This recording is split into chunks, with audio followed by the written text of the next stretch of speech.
Hozir Telegramdan ko'rib o'tiradi. Obunachi Telegramdan shuni topshirib keldi. Men Madinaman dedi, shuning akkaunt egasidan. Assalomu alaykum, va alaykum assalom deb yozib berdim. Tabriklaymiz sizni, akkauntingiz o'zim tomonidan omadli raqam sifatida tanlandi dedi. Okey deb yozib bering dedi. Keyin karta nomer so'raydi, keyin bir narsalarni so'raydi, ma'lumotlarni so'raydi, pasport davlat so'raydi. Shu bilan ketdi obunachi.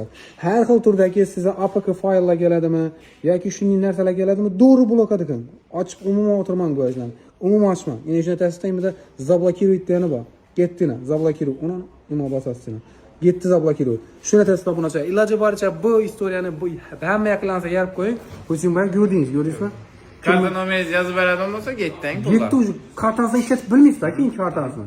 Plan tushirib bilmaysiz, 10 oy, 1 oydan keyin uni bloklatib, kartangizni o'chirib tashlab, hamma kartangizdagi pulni olaman, yoki bir kartangizdagini olaman. Oldingizda neki karta oladigan bo'lsa, getdi уже.